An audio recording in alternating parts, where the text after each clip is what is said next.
9వ అధ్యాయంలో మనము 9వ అధ్యాయంలో ప్రభువును చూసే విధానాన్ని, అంటే ప్రభువును ఎట్లా చూస్తున్నామని గొల్లలు ఎట్లా చూస్తా ఉన్నారు, గొల్లలు ఎట్లా చూస్తా ఉన్నారు, జ్ఞానులు ఎట్లా చూసినారు, సుమయోను ఎట్లా చూసినాడు, అన్న అనే ప్రవక్తిని ఆమె ఎట్లా చూసింది, బాప్తిస్మం ఇచ్చే యోహాను ఎట్లా చూశాడు, ఇవన్నీ మనము గడిచిన వారం ప్రభువును చూసే విధానాన్ని మనం కొంత అవగాహన ప్రభు మనకు సహాయం చేశాడు. అదే సమయంలో పాత నిబంధన ప్రవక్తలు కూడా ప్రభువును ఎట్లా చూశారో కూడా దేవుని వాక్యంలో రాయబడింది. దేవుని వాక్యంలో అబ్రహాము ఎవరిని విశ్వాసమును బట్టి, అంటే ఎవరిని చూసినాడు, ప్రభువును చూడడమే. తర్వాత మోషే క్రీస్తును బట్టి నింద గొప్ప భాగ్యమని ఎవరిని చూస్తా ఉన్నాడు, ప్రభువును చూస్తా ఉన్నాడు. అంటే దీన్ని మనకు అర్థమవుతున్నది ఏమిటంటే ప్రభువును పర్సన్గా చూడడం కాదు, వాక్యానుసారంగా ఆయనను చూడటము భాగ్యము అని. ఇది మనకు అందుకనే వాళ్ళు కూడా పాత నిబంధన ప్రవక్తలు కూడా మోసే చెప్తున్నాడు, నా వంటి ఒక ప్రవక్త మీలో పుడతాడు అని ప్రభువును గురించి వాళ్ళు ప్రకటిస్తూ ఉన్నారు. ఇంకా మనకు చిన్న ఒక లేఖన భాగం మనం చూసుకుందాం. చూసుకున్న తర్వాత దాని ద్వారా మనకు అర్థమవుతుంది. కాబట్టి ప్రభువును చూసే విధానం, ప్రభువును చూడటం అంటే ఏదో ఒక పర్సన్ చూడటం కాదు, ఒక పర్సన్ చూసి పద్ధతులు పాటించడము కాదు. కాబట్టి వాళ్ళందరూ కూడా అబ్రహాము ప్రభువును చూసినాడు, మోషే ప్రభువును చూసినాడు, సమూయేలు ప్రభువును చూసినాడు. వీళ్ళందరూ కూడా ప్రభువును చూడగలిగినారు కాబట్టి వారి విశ్వాసంలో వారు బలంగా వాళ్ళు కొనసాగగలిగినారు. కాబట్టి ప్రభువును చూసే విధానాన్ని యోహాను భక్తుడు రాస్తూ ఉన్నాడు. చదువుకుందాం. 9వ అధ్యాయం, యోహాను సువార్త 9వ అధ్యాయం 35వ వచనం నుంచి 41వ వచనం వరకు. పేజు సంఖ్య 90.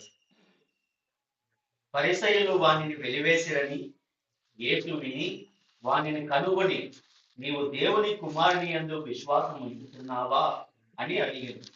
అందుకు వాడు, ప్రభువా, నేను ఆయన యందు విశ్వాసం ఉంచుటకు ఆయన ఎవరిని అడుగగా, యేసు, నీవు ఆయనను చూచుచున్నావు, నీతో మాట్లాడుచున్నవాడు ఆయనే అనేది. అంతటా వాడు, ప్రభువా, నేను విశ్వసించుచున్నానని చెప్పి ఆయనకు మ్రొక్కెను. అప్పుడు యేసు, చూడని వారు చూడవలెను, చూచువారు గుడ్డివారు కావలెను అను తీర్పు నిమిత్తము నేను ఈ లోకమునకు వచ్చి తినని చెప్పెను. ఆయన యొద్దనున్న పరిసయ్యులలో కొందరు ఈ మాట విని, మేమును గుడ్డివారమా అని అడిగేది. అందుకు యేసు, మీరు గుడ్డివారైతే మీకు పాపము లేకపోవును, కానీ చూచుచున్నామని మీరు ఇప్పుడు చెప్పుచున్నారు కనుక మీ పాపము నిలిచి ఉన్నదని చెప్పాను. చాలు, ప్రార్థన చేసుకుందామండి. ఎవరైనా ప్రార్థన చేయండి. లిఖిలుగా ప్రేమించిన కృప కలిగిన తండ్రి, మీ స్తోత్రాలు ప్రభా. చదివిన ఈ లేఖన భాగములను మా వినికిడిలో దీవించమని విలాసుని బలపరిచి నడిపించిన యేసుక్రీస్తు నామమున ప్రార్థించి వేడుకొనుచున్నాము తండ్రి, ఆమేన్.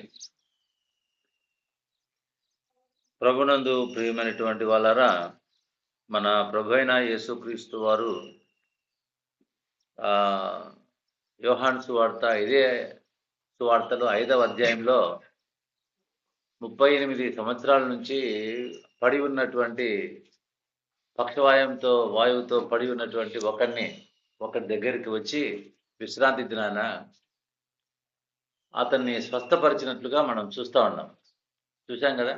5వ అధ్యాయం మళ్ళీ చెప్పాలన్నా, 30 కోనేటిగా బెతస్దా అనే కోనేటి దగ్గర పడి ఉన్నటువంటి వాడు మళ్ళా వాడు బాగైన తర్వాత ప్రభు వాడిని ఎక్కడ చూసినాడంట,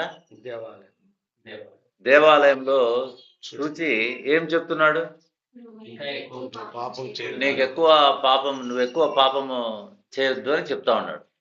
ఆ? అప్పుడు వాడు ఆయన పేరు యేసు అని కనుక్కొని ఆయనను అప్పగించే వారి దగ్గరికి పోయి ఆయన నన్ను స్వస్థపరిచిన వాడు యేసు అని చెప్పడం మనం చూస్తూ ఉన్నాం. ఆ బెతస్దా కోనేటి వాడి దగ్గరికి వెళ్ళి ఆయన 38 సంవత్సరాల నుంచి ఏ సహాయం లేదు, వాడి దగ్గరికి వెళ్ళి వాడిని స్వస్థపరిచి వాడిని చూచి మాట్లాడడం మనం చూస్తూ ఉన్నాం. ఇక్కడ మన పరిసయ్యులు వారిని వెలివేసిరని యేసు విని వారిని కనుగొని ఎందుకు వెలివేశారు అనేది మనము గడిచిన వారం మనము ధ్యానం చేసినాం. ఎందుకు వెలివేసినారు? వాడిక ఎవరితో మాట్లాడుకోకుండా ఈ ప్రకటన చేయకోకుండా వాడిని వెలివేసేసినారు. ఎవరు వాడితో మాట్లాడడానికి వీల్లేదు. ఎందుకు వెలివేసినారు అని మనం ఆలోచన చేస్తే ఈ అధ్యాయంలో ఆయన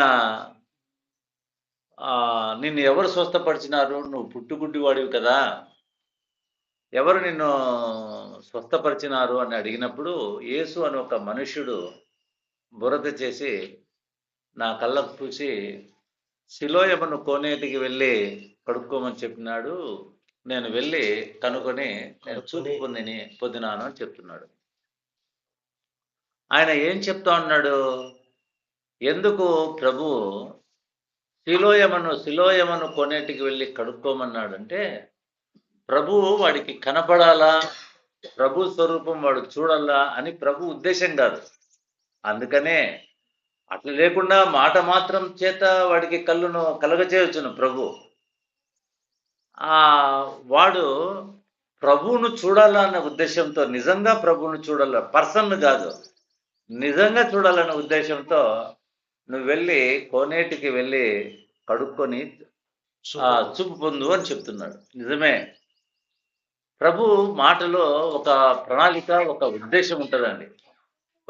మనకు మనం అనొచ్చును, ఇంకొక గుడ్డివాడిని స్పాట్లోనే బాగు చేసినాడు కదా, చనిపోయిన వాళ్ళను స్పాట్లోనే బాగు చేసినాడు కదా, వీడికి ఎందుకు సిలోయమును కోనేటికి వెళ్ళమని చెప్తున్నాడు? ప్రభునందు పిల్లరా, మన విశ్వాసుల జీవితాల్లో ఆయన ఒక్కొక్క రీతిగా మనతో మాట్లాడుతూ ఉన్నాడు. ఆ గుడ్డివాడు విషయంలో అతను ప్రభువును చూడాలా, లేఖనాల్లో రాయబడినటువంటి మెస్సయ్యను చూడాలా అని ప్రభు యొక్క ఉద్దేశం. అందుకనే ప్రభు అక్కడ వాడికి కనబడడం లేదు. కాబట్టి నువ్వు సిలోయమును కోనేటికి వెళ్ళి వాడు వెళ్ళి కడుక్కొని వాడు చూపు పొందాడు. ప్రభు మాటకు మనము లోబడాలి. ఇదేంటండి ఇది, కళ్ళకు ఎంగిలి బురద చేసి పూసి సిలోయమును, చాలా అసహ్యకరంగా ఉంటుంది ఆ విషయాలు. అయితే ప్రభు జ్ఞానుల జ్ఞానాన్ని ఆయన వ్యర్థం చేస్తూ ఉన్నాడు. జ్ఞానుల జ్ఞానం ఏమిరా అంటే, ఏదైనా ఒక అవయవం బాగు కావాలంటే ఎంతో డబ్బు ఖర్చు పెట్టాలా, అది పూర్వస్థితికి ఏం రాదు. అవయవాలను బాగు చేయగలుగుతారు, కానీ క్రొత్త కళ్ళను తయారు చేసి పెట్టడానికి ఎటువంటి ప్రయోగశాల కావాలా? కానీ మన ప్రభు సృష్టికర్త వాడి కళ్ళు బాగు చేయలేదు, వాడికి చూపు దయచేసినాడు. అంటే ఏ కళ్ళు ఇచ్చినాడు? క్రొత్తవి. కళ్ళు ఆపరేషన్కే ఎంతో ప్రాసెస్ అవసరం ఏమండి, అయితే క్రొత్త కళ్ళు ఇచ్చినాడండి.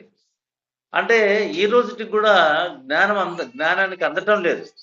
అది ఏ విధంగా జరిగిందో ఎన్నో ప్రయోగాలు చేస్తూ ఉన్నారు, జ్ఞానం అందటం లేదు. మన జీవితాల్లో మనకు అనుగ్రహించినటువంటి రక్షణ ఉదయం ఆరాధనలో మనము విన్నాం. ఆ దావీదు భక్తుడు ఏడుస్తున్నాడు కానీ కుమారుణ్ణి బ్రతికించుకోలేకపోయినాడు.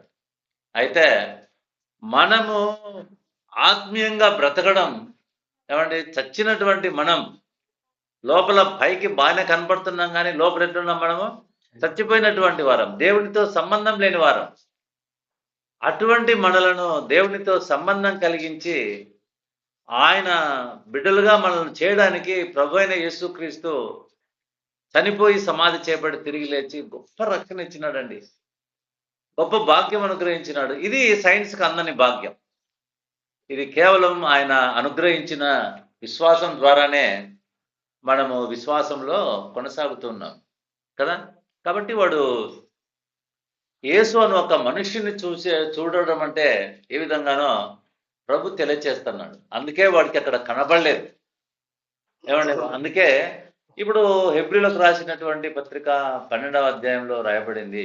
ఏమని రాయబడిందంటే, ఇంత గొప్ప సాక్షి సమూహము మేఘం వలె మనల్ని ఆవరించి ఉన్నందున ప్రతి భారమును సులువుగా చెక్కులో పెట్టు పాపమును విడిచిపెట్టి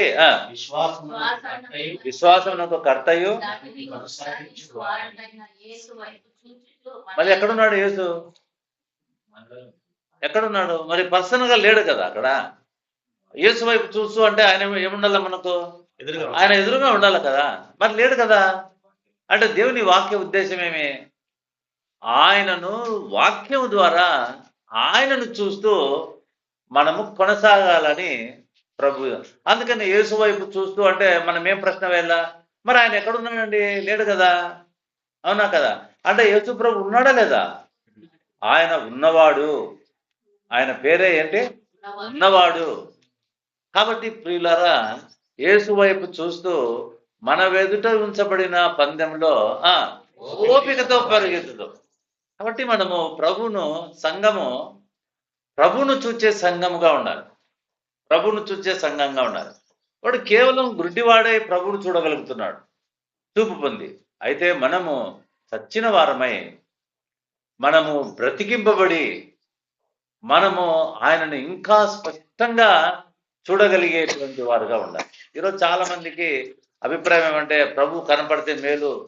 కొంతమంది చెప్తా ఉంటారు, మీసాలు పెట్టుకున్నాడు, గడ్డం పెట్టుకున్నాడు, ఇవన్నీ చెప్తా ఉంటారు అనమాట. నాతో అక్కడ మాట్లాడినాడు, ఇక్కడ మాట్లాడినాడు అని. అవన్నీ వాక్య సత్యము ఏమాత్రము కావండి. అటువంటివి సాతానుడు భ్రమలు కల్పిస్తున్నాడని గత వారంలో మనం ధ్యానం చేసినాం. ఈ యుగ సంబంధమైన దేవత వారి మనోనేత్రాలకు ఎట్లా గుడ్డితనం కలగజేసినాడు? వేరే దేవుణ్ణి చూపించి గుడ్డితనం కలగజేయటంలే, ఆ సత్యంలో ఉన్నట్లుగానే ఉంచి మనల్ని ఏం చేస్తున్నాడు? భ్రమ పెడతాను. ఉదాహరణకు క్యాథలిక్స్ వాళ్ళని చూద్దాం. వాళ్ళు ఎట్లా ఉంటారు? మేము ప్రభులో ఉన్నాము, కొనసాగుతున్నాం, మాకు కూడా మంచి మంచి డిగ్రీస్ ఉన్నాయి అన్ని అంటుంటారు. వాళ్ళను ఎవరు భ్రమపరుస్తున్నారు? ఎవరు వాళ్ళందరూ బొమ్మలు పెట్టుకుంటారు. యేసు ప్రభు బొమ్మ అంతా ఎక్కడ చూసినా పెట్టుకుంటారు. అంటే వాళ్ళు ప్రభువును ఎట్లా చూస్తూ ఉన్నారు? ఆ బొమ్మలో చూడగలుగుతున్నారు. ఆ బొమ్మ ఈ ప్రభు ఈ రూపం ఉందని లేఖన భాగాల్లో ఎక్కడైనా ఎవరైనా శిల్పులు చెక్కినారా?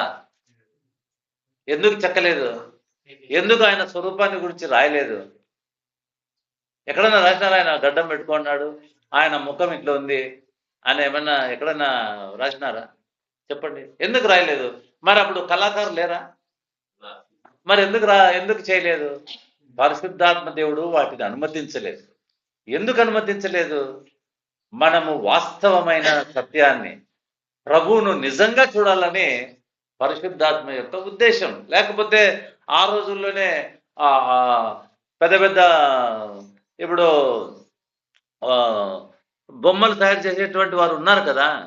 కాబట్టి ప్రభునందు ప్రియులారా, యేసు వైపు చూస్తూ అంటే సంఘము మన కొరకు మరణించి తిరిగి లేచిన ఆ ప్రభు వైపు, ఆ ప్రభును కనపడాలంటే ఏమేమి కనపడాలా? ఆయన కనికరము, ఆయన ప్రేమ, ఆయన దయ, ఇవన్నీ మనం చూడటమే ప్రభును చూడటం. ఆయన దయ చూస్తున్నాము అంటే అర్థం ఏంటంటే, మనము దయగలిగిన వారమై ఉంటే దయగలిగిన వారిని చూసినామని అర్థం. మనం ప్రేమ కలిగిన వారమై ఉంటే ఆ ప్రభు ప్రేమను మనం చూసినామని అర్థం. అవన్నీ ఏం లేకోకుండా మేము ప్రభుని చూస్తున్నామంటే అవి అబద్ధము అని అర్థం. నీలో కనికరం, మనలో కనికరం, ప్రేమ, దయ, ప్రభువును చూడడం. ఇది ప్రభువును చూడడం. అంతేగాని ఇంట్లో ఫోటో పెట్టుకొని దానికి పువ్వు పెట్టి దానికి ఒక ఊదుబత్తి చెక్కితే ప్రభువును చూడడం కాదండి. అది హేళన చేసినటువంటి వాళ్ళము అవుతాం. మనకు తెలియకనే. దేవుని కోపం ఎట్లుంటుందో తెలుసునా? సువార్తను నమ్మి సువార్త సత్య ప్రకారం జీవించకపోతే దేవుని కోపము ఎట్లుంటుంది తెలుసునా? ఎట్లా ఉంటుందంటే రోమిలకు రాసినటువంటి పత్రిక 1వ అధ్యాయము సంఖ్య 133. 21వ వచనం.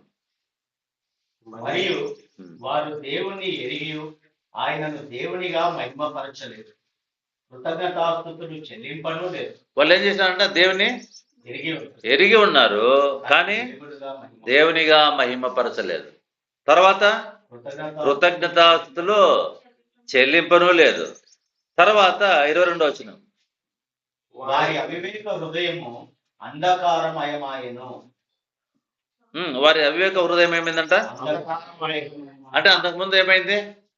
బాగానే ఉన్న దేవునికి తెలుసుకోవడానికి కృప చూపినాడు, కానీ వారి అవివేక హృదయం అంటే సాతానుడు ఈ యుగ సంబంధమైన దేవత వారి మనోనేత్రాలకు గుడ్డితనం కలగజేస్తున్నాడు. తర్వాత వారి అవివేక తాము జ్ఞానులమని చెప్పుకొనుచు బుద్ధిహీనులై వారు అక్షయుడగు దేవుని మహిమను క్షయమగు మనుషుల యొక్కయో పక్షుల యొక్కయు చతుష్పాద జంతువుల యొక్కయు పురుగుల యొక్కయు ప్రతిమా స్వరూపముగా మార్చిరి. చూడండి, బొమ్మలు చేయడం ఎంత పాపము చూడండి.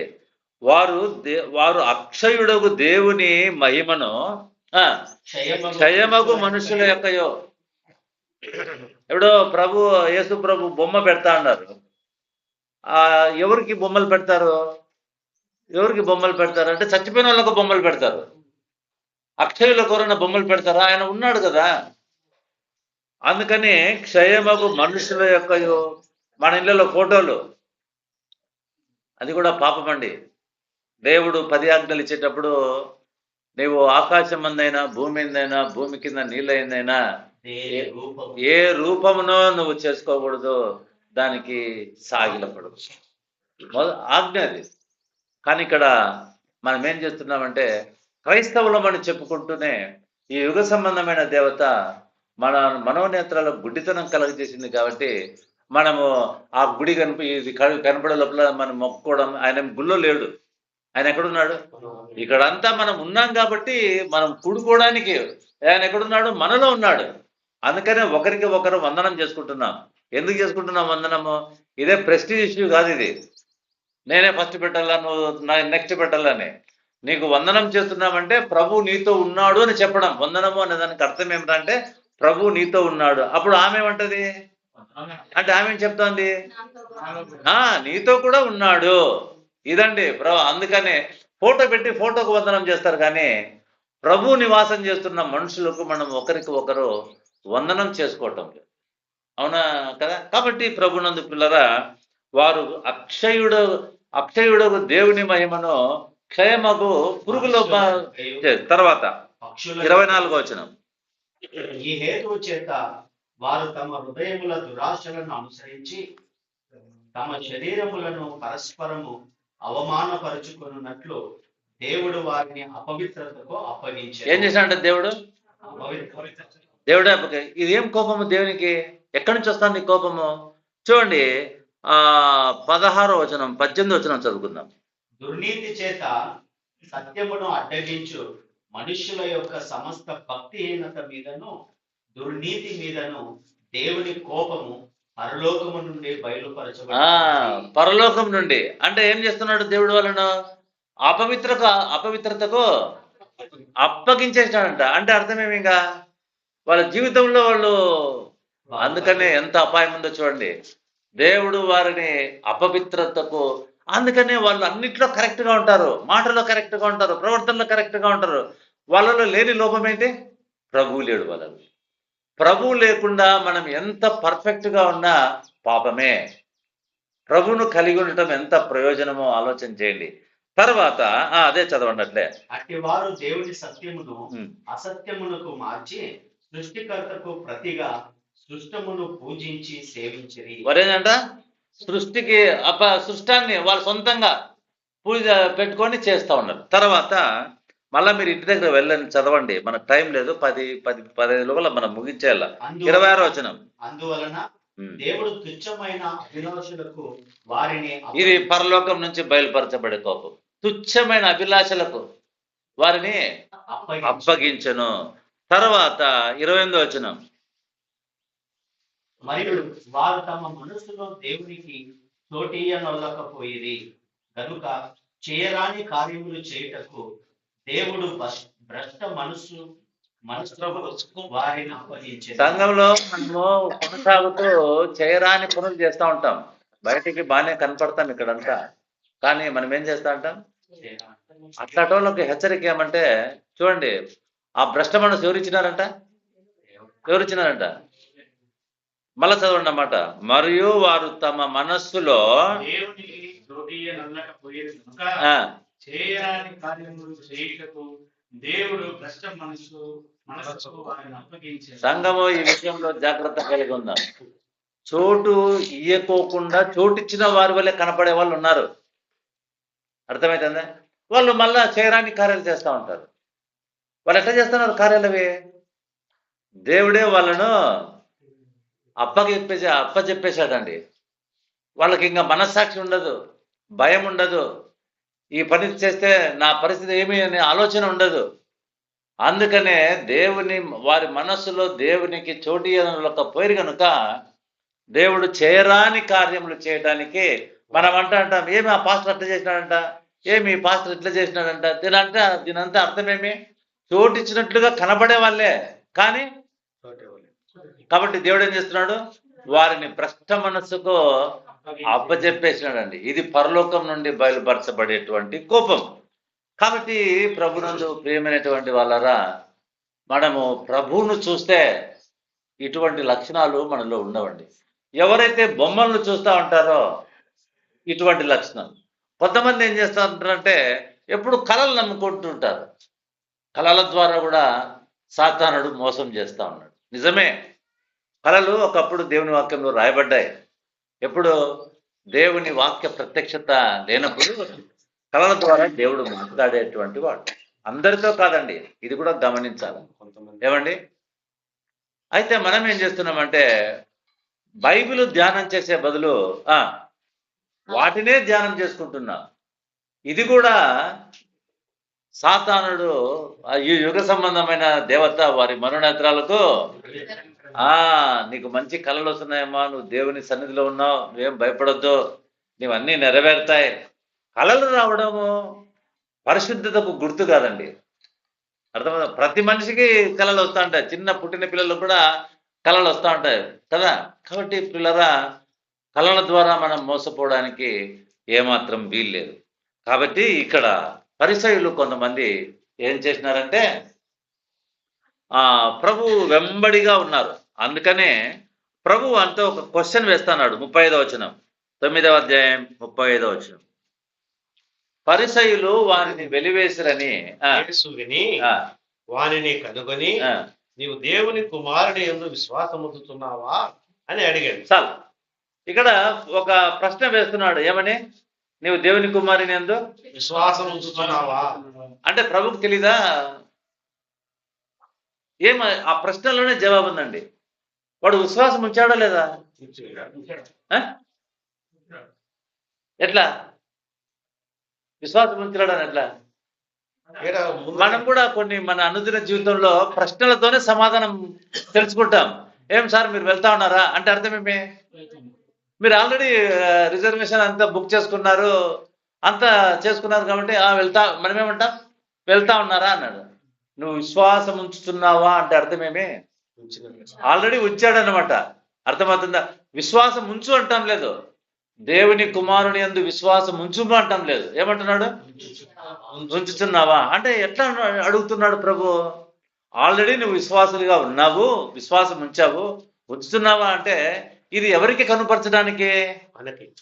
అక్కడ ఉన్న పరిసయ్యులకు మనకు కనపరచడానికి. దేవుని క్రియలు వాని యందు ప్రత్యక్షపరచబడటానికే అని చెప్పబడింది కదా. వాడు ఆల్రెడీ దేవుని కుమారుని యందు విశ్వాసం ఉంచి ఉన్నాడు. ప్రశ్న ఏంటి? ఈ టాపిక్ చాలా కన్ఫ్యూజన్ గా ఉంటది అనమాట, చాలా జిగ్జాగ్ గా ఉంటది అనమాట. అయితే ప్రభు అడుగుతున్నది ఏమంటే, నువ్వు దేవుని కుమారుని యందు విశ్వాసం ఉంచుతున్నావా? ఆ ప్రభు వెంబడి ఎవరున్నారు? ఆ విశ్వాసం ఉంచని వారు కూడా ఉన్నారు. ప్రభువుని చూస్తూ విశ్వాసం ఉంచని వారు ఉన్నారు. వాడిని అడుగుతున్నాడు ఏమని, నీ విశ్వాసం ఎప్పుడు చూసినాడు ప్రభును? చూడలేదు కదా. చూసినాడా? చూడలేదు. కానీ ఆయన ఏమంటా, విశ్వాసం ఉంచుతున్నావా అంటే ఆయన చెప్పిన జవాబు కూడా బాగుంది. ప్రభువా, ఆయన ఎందుకు విశ్వాసం ఉంచడానికి ఆయన ఎవరు అంటే దీని అర్థమేమి అంటే దీని అర్థం ఆల్రెడీ విశ్వాసం ఉంచడానికి ఇంకా ఆయన ఎవరు ప్రభువా? ఇంకా వేరే ఉంచడానికి వీలే లేదు. స్టబ్బన్ గా చెప్తున్నాడు ఆయన ఆన్సర్. కాబట్టి ప్రియులారా, విశ్వాసం ఉంచుతున్నావా అని ప్రభువుకు అనుమానం కాదు, వాని యొక్క హృదయ స్థితిని ప్రభు అడుగుతున్నాడు. ఏమాను ఇప్పుడు ఒక బెతెస్దా కోనేటి దగ్గర ఒకరితో ప్రభు మాట్లాడుతున్నాడు. ఏమని, నీవు స్వస్థపడ కోరుచున్నావా అంటే వాడు ఏం ఆలోచన చేస్తున్నాడు? స్వస్థపడాలనే ఉన్నాడు. వాడు డైలీ వెయిట్ చేస్తున్నాడు, అరే నాకు ఎవరు సహాయం చేసేవాళ్ళు అని వాడు స్వస్థపడాలని కోరుకుంటున్నాడు. ఆడి దగ్గరికి పోయి ప్రభు ఏమడిగినాడు? నీవు స్వస్థపడ ఎందుకు అడుగుతున్నాడు? అడుక్కోకుండా స్వస్థత చేయొచ్చు కదా. ఎందుకు అడుగుతున్నాడు? నువ్వు స్వస్థపడ కూర్చున్నావా? అప్పుడు వాడేమన్నాడు? అవును ప్రభువా, నాకు సహాయం చేయడానికి ఎవరు లేరు అంటే వాని హృదయంలో ఉన్నటువంటి దీన్ని ప్రభు బయటికి చెప్తున్నాడు. అట్లనే ఇతని దగ్గర ఏమంటున్నాడు? నీ విశ్వాసం ఉంచుతున్నావా? దేవుని కుమారుని యందు విశ్వాసం ఉంచుతున్నావా అంటే నువ్వు విశ్వాసం ఉంచలేదని అర్థం. ఎస్, నేను విశ్వాసం ఉంచుతున్నాను అని చెప్పడానికి, అది పరిచయులు ఆ వాస్తవాన్ని తెలుసుకోవడానికి. కాబట్టి ప్రభునందు ప్రియులారా, చూడండి, వాడు ఎప్పుడు దేవుని కుమారుని యందు విశ్వాసం ఉంచినాడు? ఎప్పుడు మాట్లాడినాడు ప్రభు? ఎప్పుడు ఆయనతో కనుక్కున్నాడు? ఇప్పుడే కదా ప్రభు మాట్లాడడం. మరి ఎప్పుడు విశ్వాసం ఉంచినాడు? ఇప్పుడు నేను ముందు చెప్పినానే ఏమని, ఎవరయ్యా నీకు బాగు చేసింది అంటే వాడేమన్నాడు? యేసు అని ఒక మనుష్యుడు బురద చేసి నా కళ్ళకు పూసి అడిగిపోయి కడుక్కోమన్నాడు. నేను కడుక్కున్నాను, నేను చూపు పొందినా అంటే ప్రభులో వాడు ఏం చూస్తున్నాడు? వాడు లేఖనాలను బాగా ఎరిగినవాడు. అందుకనే వాడు పరిసయ్యులతో ఒక మాట స్టబ్బన్గా చెప్తున్నాడు. పరిసయ్యులు అంటే వాక్యాన్ని బాగా ఎరిగిన వారు, వాక్యాన్ని బోధించేవారు. వాళ్ళతో అంటున్నాడు, లోకము పుట్టినది మొదలుకొని గుడ్డివాని కళ్ళు తెరిచినట్లు ఎక్కడ లేదు అంటే వాడికి ఏం తెలుసు? ఖచ్చితంగా తెలుసును, లేనే లేదు అని చెప్తున్నాడు. కాబట్టి ప్రభునందు పిల్లరా, వాడు మస్సయ్యగా మానవుడిగా లోకంలో పుట్టబోతున్నాడన్న సత్యాన్ని వాడు ఎరిగి ఉన్నాడు. ఇది ప్రభువును చూడ్డాడు. ఆయన ఎవరు? మొట్టమొదట ఆయన మనిషి స్వభావం. కాబట్టి యేసు అని ఒక మనుషుడు. తర్వాత ఆయన ప్రవక్త అంటున్నాడు. మళ్ళా చదవండి. అది ఎప్పుడు చేసినారు? విశ్రాంతి దినాన చేసినాడు. వాళ్ళందరూ ఏమన్నారు తెలుసునా? వాళ్ళందరూ ఏమన్నారంటే విశ్రాంతి దినాన చేసినాడు కాబట్టి ఆయన పాపి అంటే వాళ్ళకి ఏది ముఖ్యమో? వాళ్ళకి కళ్ళు రావడం ముఖ్యం కాదు. ఏది ముఖ్యమో? విశ్రాంతి దినము. ఆ దినం మిస్ చేయకోకుండా చూడాలి. చూడండి, మనం సత్యం వైపు కాదు, మనకి ఏది ముఖ్యం? ఆచారం ముఖ్యం. ఈరోజు శుక్రవారం అబ్బా, దేనికంటే ముఖ్యము? కాబట్టి ప్రభునందు పిల్లరా, ఆయన దేవునికి సంబంధించిన వాడు కాడు అంటుంటే ఆయన ఏమన్నాడంటే ఆయన ఒక ప్రవక్త. ఇంతవరకు ప్రభువును పర్సన్గా చూడలేదు. ఆయన చూసినాడా? చూడలేదు. కానీ ఆయన మనుష్యుడుగా గ్రహిస్తున్నాడు. తర్వాత ఆయన ఒక ప్రవక్త. దేన్ని బట్టి? కళ్ళు రావడంతో.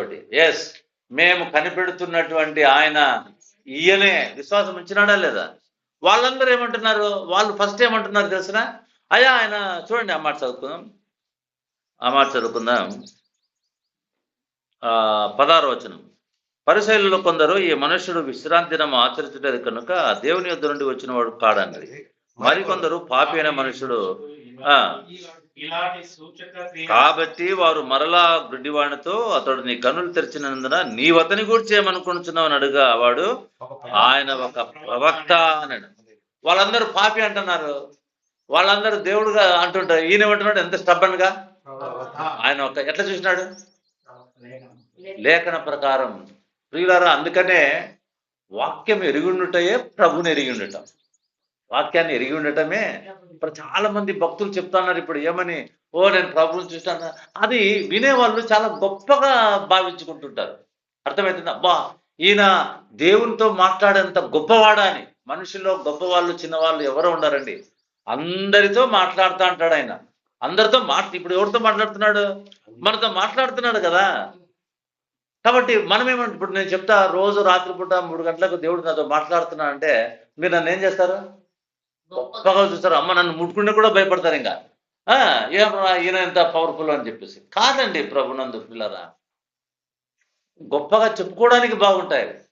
ఆయన అందరితో మాట్లాడేటువంటి వాడు. ఏ ఒక్కరు నశించిపోవడమో ఆయనకి ఇష్టం లేదు. మరి ఆయన ఎవరితోనో మాట్లాడకుండా ఆపివేస్తాడు. ఆయన పక్షపాతం లేనటువంటి వాడు. కాబట్టి పిల్లరా, ఇదిగో మీరందరూ పాపి కావచ్చా, మీరు అనుకుంటున్నారు పాపి అని. అనుకునే వాళ్ళు ఎవరు? ధర్మశాస్త్రం ఎరిగిన వాళ్ళు, బోధించే వాళ్ళు, పరిసయ్యులు అంటే ప్రత్యేకంగా ఉండేవాళ్ళు, దేవుని కొరకు ప్రతిష్ఠింపబడినామని చెప్పుకునేటువంటి వాళ్ళు. వాళ్ళు ఏమంటున్నారంటే ఆయనను పాపి అంటున్నారు. గుడ్డివాడు బాగా ఏమంటున్నాడు?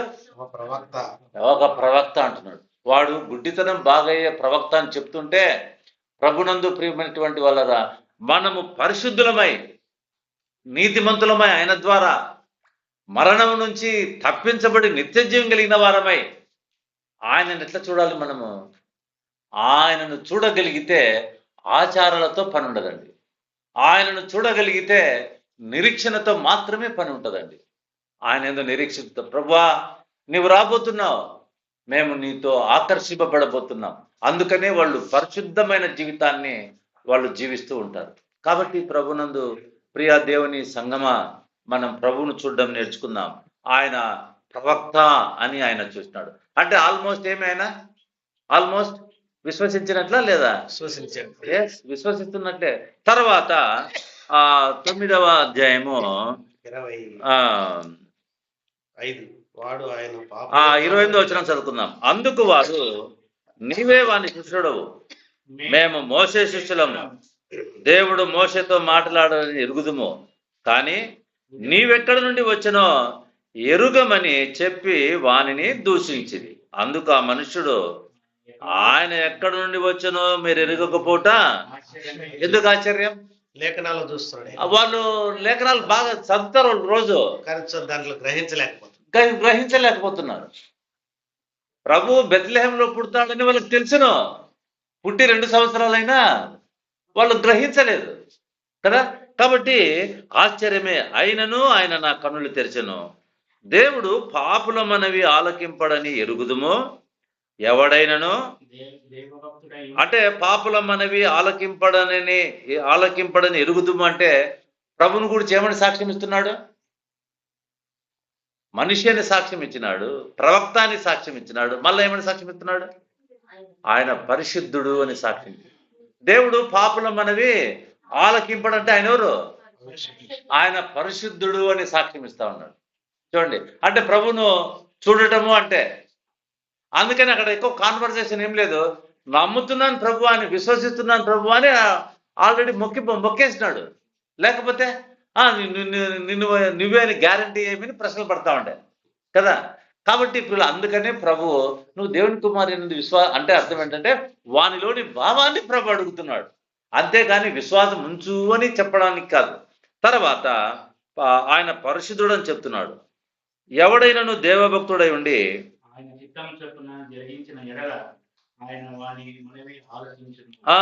తర్వాత ఎవడైనను దేవభక్తుడై ఉండి ఆయన చిత్తము చొప్పున జరిగించిన ఎడల ఇప్పుడేమని సాక్ష్యం ఇస్తున్నాడు? ఆయన మనిషి మానవులకు దేవునికి మధ్యవర్తి అని సాక్ష్యం ఇస్తా ఉన్నాడు. చూడండి, ఎవడైనా దేవభక్తుడై ఉంటే వాని మనవి మాత్రమే ఆలకిస్తాడు. నా కళ్ళు తెచ్చినాడంటే ఆయన ఎవరు? ఆయన మధ్యవర్తి, ఇస్ ఎ మీడియేటర్. అవునా కదా? కాబట్టి మధ్యవర్తి అని సాక్ష్యం ఇస్తా ఉన్నాడు. తర్వాత లోకము పుట్టినప్పటి నుండి వినబడలేదు, ఈయన దేవుని యొద్ద నుండి వచ్చిన వాడు కాని ఎడల ఏమీ చేయలేడని వారితో. ఈయన ఎవరు? దేవుని యొద్ద నుంచి వచ్చిన వాడు. సాక్ష్యం చెప్పే ఇంకా విశ్వాసం ఉంచడానికి ఇంకా బ్యాలెన్స్ ఏముందండి? ఏమన్నా బ్యాలెన్స్ ఉందా? అందుకనే చూడండి, అందుకు వారు నీవు కేవలం పాపి పుట్టినవాడు నీవు మాకు వానితో చెప్పి ఇంకా ఆల్మోస్ట్ ఏమైపోయినాడు ఆయన? విశ్వాసం అయినాడా లేదా? ఇక ప్రభుని చూస్తున్నాడా లేదా? అందుకనే ప్రభు వాడిని అడుగుతున్నాడు ఏమని? విశ్వాసం, దేవుని కుమారుని యందు విశ్వాసం, ప్రభువా ఆయన యందు విశ్వాసం ఉంచడానికి ఇంకా ఎవరున్నారు? ఇంకా అవసరం లేదు అన్నట్లుగా ఆయన జవాబుద్దన్నమాట. ఆయన యందు విశ్వాసం ఉంచడానికి ఆయన ఎవడు? ప్రభు అంటున్నాడు. ఏమంటున్నాడు? చదవండి. 36. అందుకు వాడు, ప్రభువా నేను ఆయన యందు విశ్వాసం ఉంచుటకు ఆయన ఎవడని అడుగగా, యేసు నీవు ఆయనను చూచుచున్నావు. ఏమంటున్నాడు? నీవు ఆయనను చూచుచున్నావు. ఏమని చెప్పాలి అక్కడ? నేనే నువ్వు నన్ను చూస్తున్నావని చెప్పాలా కదా. నీవు ఆయనను చూస్తున్నావు అంటే అర్థం ఏంటి చెప్పండి? ఇప్పుడు నన్ను చూస్తున్నావు అంటాం లేదు, నువ్వు ఆయనను చూస్తున్నావు. నన్ను పర్సన్ చూడడం లేదు, నువ్వు ఎవరిని చూస్తున్నావు? ఆయనను చూస్తున్నావు. నీవు ఆయనను చూస్తున్నావు. ఎవరైనా వాళ్ళు మోషని నమ్ముతారు కదా. మోషే ఏమని చెప్పినాడు? సాక్ష్యం విందామండి. హెబ్రీలకు రాసినటువంటి పత్రిక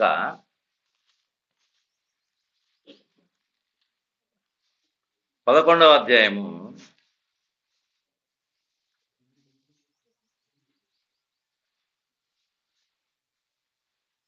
26, 27 వచనాలు చదువుకుందాం. 24 నుంచి విశ్వాసమును బట్టి మోషే విశ్వాసమును బట్టి ఐగుప్తు ధనము కంటే క్రీస్తు విషయమైన నింద గొప్ప భాగ్యమని ఎంచుకొని అల్పకాలం పాప భోగము అనుభవించుట కంటే దేవుని ప్రజలతో శ్రమ అనుభవించుట మేలని యోచించి ఫరో కుమార్తె యొక్క కుమారుడని అనిపించుకొనుటకు ఒప్పుకొనలేదు. ఎవరిని చూశాడండి మోషే? అప్పుడు ఉన్నాడు కదా ఆయన. ప్రభుని చూస్తున్నాడండి. ప్రభు యొక్క నింద కూడా చూస్తున్నాడు. నెక్స్ట్ ఏలయనగా అతడు ప్రతిఫలముగా కలుగబోవు బహుమానమందు దృష్టి ఇచ్చెను. విశ్వాసమును బట్టి అతడు అదృశ్యుడైన వానిని చూచుచున్నట్టు. ఎవరు చూస్తున్నాడండి? ఇప్పుడు ఈ గుడ్డివాడికి ప్రభు అదృశ్యుడా దృశ్యుడా? అదృష్టుడై ఉన్న వారిని చూస్తున్నట్లు స్థిర బుద్ధి గలవాడై. ఏమండి? యేసు వైపు చూస్తూ అంటే ఇప్పుడు మనకి ఇది పాఠం ఏది? ఎట్లా చూడాలా యేసు వైపు?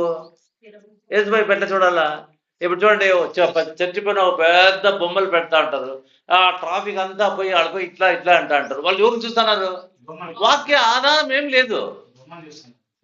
వాక్యంలో రాయబడిన ప్రభువును మనం చూసేటువంటి మోషేకి ఏమన్నా ఎదురు బొమ్మ ఉన్నదా? లేదా ఒక మనిషి ఉన్నాడా? ఆయన ఎవరు చూస్తున్నాడు?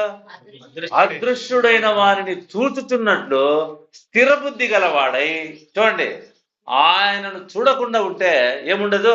స్థిర బుద్ధి ఉండదండి. స్థిర బుద్ధి గలవాడై. చదువు. భయపడక ఐగుప్తును విడిచిపోయాను. ఇది ఆయనను చూడము అంటే. కాబట్టి ప్రభునందు ప్రియమైనటువంటి నీవు ఆయనను చూస్తున్నావు. ప్రభు చెప్తున్నాడు వాడి హృదయంలోని మాట. లేఖనాల్లో మనిషి మానవుడిగా పుట్టబోయే యెహెజ్కేలు గ్రంథంలో రాయబడింది మనుష్య కుమారుడని. తర్వాత యెషయా భక్తుడు రాస్తున్నాడు, కన్యక గర్భవతి కుమారుని కనును అని యెషయా భక్తుడు రాస్తున్నాడు. ఇలాగ అనేక మంది ప్రవక్తలు, మీకా భక్తుడు రాస్తున్నాడు ఆయన బెత్లెహేంలో పుడతాడని. ఇప్పుడు ఎవరిని చూస్తున్నాడు ఈ పరిసయుడు, ఈ గుడ్డివాడు? ఆయనను చూస్తా ఉన్నాడు. నువ్వు ఆయనను చూస్తున్నావు. నీతో మాట్లాడుతున్నవాడు నేనే అంటంలే, ఆయనే. అంటే పర్సన్ కు ప్రాముఖ్యత ఇస్తున్నాడా? వాక్యానికి ప్రాముఖ్యత ఇస్తున్నాడా? లేకపోతే పర్సన్ కు ప్రాముఖ్యత ఇచ్చేటది ఏం చేస్తామంటే నీతో మాట్లాడుతున్నది నేనే అంటుండే. కానీ ఆయన ఏమంటున్నాడు? నీవు ఆయనను చూస్తున్నావు, ఆయన నీతో మాట్లాడతాను. ఇదే నేనేనయ్యా నీ కళ్ళు తెప్పించింది అనే మాట చెప్పలేదు ఇక్కడ. కళ్ళు తెప్పించింది ప్రాముఖ్యం కాదు ప్రభుకు. అందుకనే ప్రభునందు ప్రియమైనటువంటి వాళ్ళరా, ఈరోజు మనకు ధన్యకరమైన జీవితం ఏంటంటే మనం కూడా అటువంటి విశ్వాసులమై ప్రభువును చూస్తున్నాం. వాడి గుడ్డితనం బాగా వాడు ప్రభువును చూశాడు.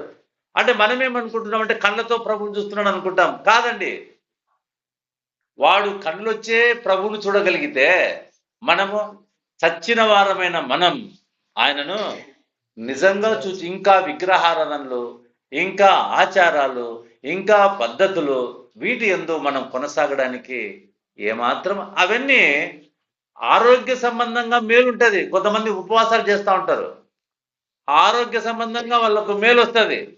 కానీ మీరు ఎన్ని సంవత్సరాలు మేలు చేసినా ఆత్మీయంగా కొంచెమైనా మేలు పొందుతారేమో చెప్పండి. నాలో ఒక చెడ్డ గుణం ఉంది, ఆ చెడ్డ గుణము తీసివేసుకోవడానికి నేను ఉపవాసం చేస్తున్నాను. ఎన్ని సంవత్సరాలు ఉపవాసం చేస్తే ఆ చెడ్డ గుణం పోతుంది?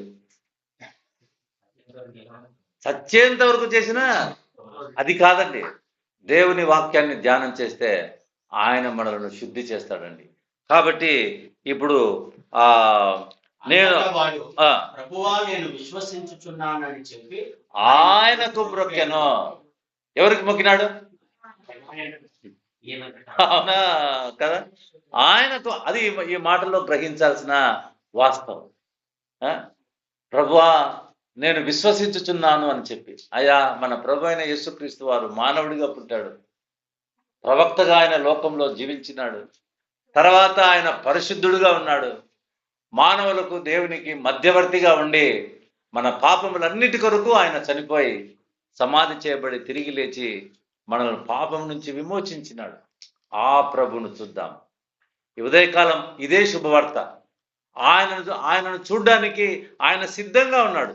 ఇదిగో ఆయనను చూడాలని ప్రభు మనకు తన వాక్యాన్ని తేటగా వ్రాసి ఇచ్చినాడు. అప్పుడు అక్కడున్న పరిశీలు ఏమైనా తెలిసిన, అయితే ప్రభువా మేమేమో గుడ్డివాళ్ళం ఏమో ఎందుకు ఆ ప్రశ్న వేస్తున్నాడు?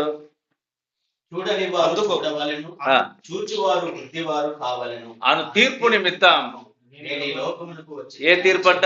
చూడని వారు చూడాలి, చూచిన వారు అంటే దీని అర్థమేమి? దీని అర్థం ఏంటంటే ప్రభువును ప్రత్యక్షంగా కళ్ళతో చూడటం సాధ్యం కాదు. చూడని వారు ఎట్లా చూడడం సాధ్యమవుతుంది? మోసే ఎట్లా చూసినాడు? అదృశ్యుడే. వాక్యాన్ని బట్టే కదా. సమూయేలు ఎట్లా చూసినాడు? ఇది అర్థం అన్నమాట. చూడని వారు అంటే ఆయనకు కళ్ళిస్తే కళ్ళతో చూసి నమ్ముకున్నాడని కాదు ఇక్కడ సత్యం. చూడని వారు చూడాలి అనేటువంటి తర్వాత చూడని వారు చూచువారు వాళ్ళకు వాక్యం ఉంది కానీ వాళ్ళు చూడలేక వాళ్ళు ఎటువంటి గుడ్డి వాళ్ళు అవుతారంట? పర్మనెంట్ గుడ్డి వాళ్ళు. ప్రభువును చూడకపోవడం ఎంత నష్టమో ఆలోచన చేయండి ప్రియులారా. కాబట్టి ఇది గొప్ప శుభవార్త. మనము దేవుని వాక్యాన్ని మనం ఎన్నడూ మనకు అన్యులము, కానీ చూడలేనటువంటి మనకు ఆ ప్రభువు దేవుని వాక్య రూపముగా మనకు తెలియపరుచుకున్నాడు సువార్త. మనం చూస్తున్నాం ఆయనను. ఏ రోజు ప్రశ్న ఆయన మరణాన్ని కానీ ఆయన సిలువను కానీ మనము పునరుద్ధానాన్ని కానీ చూసిన వారం కాము. ఈరోజు మనం చూడ్డానికి ఆయన విశ్వాసాన్ని అనుగ్రహించి మనల్ని చూసేటువంటి వారుగా మేము చూస్తున్నామని చెప్పేటువంటి వాళ్ళు వాళ్ళ పాపంలోనే నిలిచి ఉన్నారు. మేము చూస్తున్నాం, అయితే మేము గుడ్డివారం అంటే ఏమంటున్నాడు ప్రభు? మీరు చూస్తున్నామని చెప్పుకుంటున్నారు కాబట్టి మీ పాపం మీ మీదనే నిలిచి ఉంది అంటే వాడు గుడ్డివాడే. కానీ గుడ్డివాడు బాగ్గావడమే కాదు, వాడు ఎవరైనాడంట? వాడు చూపు పొందినవాడు, వాడు పవిత్రుడైనాడు. ఏది గొప్పది? గుడ్డిదనం క్రొత్త కళ్ళు రావడం గొప్పనా? వాడు పవిత్రుడు కావడం గొప్పనా? అందుకనే మీ పాపం మీ మీద నిలిచి ఉన్నది అంటే వాడి పాపము లేదు, క్షమించబడినటువంటి వాడు.